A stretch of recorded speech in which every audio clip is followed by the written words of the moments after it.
जोही में ओपीडी जो बाइकाट करण खां पोइ ग्रैंड हेल्थ अलायंस पारां एहतजाजी मुज़ाहिरो करे धरणो हयो वियो आहे। अलामती बुख हड़ताल भी शुरू कई वई आहे, जंहिंजे करे हिकु तरफ़ ही एहतजाज आहे त ॿिए तरफ़ जेके अस्पताल में ईंदड़ जेके मरीज़ आहिनि अस्पताल में ईंदड़ उहे इंतहाई परेशान आहिनि। अचो त हिते अस्पताल में ईंदड़ मरीज़नि कयूं त उन्हनि जो छा चवणु आहे। मां हाफ़िज़ गोट फैज़ मोहन जो रहवासी आहियां, जेको मां नंढड़ा ॿार खणी आयुसि त उनखे दवा अंदरूं न पियो मिले। हिते तालके अस्पताल जोही ऐं मूं वटि ॿार बि हुया, उन्हनि जो 6 महीननि जो एक्सरे जे लाइ अची एक्सरे बि न आहे। हींअर अंदरि वियुसि डॉक्टर न आहे, केर बि न आहे। 2-3 मायूं वेठा आहिनि ऐं मुंहिंजी नंढड़ी जो जुलाब वेयूं था वञनि। बुखार मथे ते थी सघे, कुझु थी थो सघे। अस्पताल में अंधेर निकिरी आहे। मां अपील थो कयां, महिरबानी करे असांजो रहम कयो ग़रीबनि ते। मलेरिया बि आहे पर टेस्ट कनि न, टेस्ट ई कान्हे। हींअर ते मलेरिया वरी ॿाहिरियों कंदा। असां ग़रीब वटि एॾो तो न रक्षो 1000 ॾेई भरे आयासीं।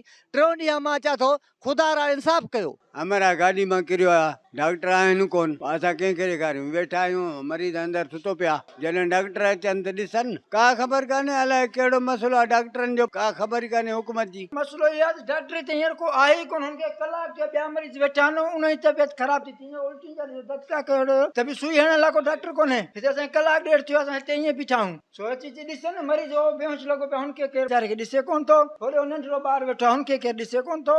तकलीफ़ थींदी पई है, पासे सूर, बुखार, मादे दी खराबी है, पेट दी दवा आया काठे कणो कीड़े पहुंच गए छोकरे को, मगज दी बीमारी धारस इलाज अखने नहीं थे कौन थी सी दादू करवा से जान लड़काने अखन या सो अखन अभी कलाक दू तरस करे दउस वने पर्ची लिखवा फिलान कर रोजानी दाखिल ते है न। असा को कने नहीं थे इलाज कोनी, दादू हली वन गरीब मानू में किथे करा। बोर्ड चु निकल आयो, स्कूल च बैठा। कैमरामैन साजिद बलोच सां गॾु अमर लाशारी, KTN न्यूज़ जोही।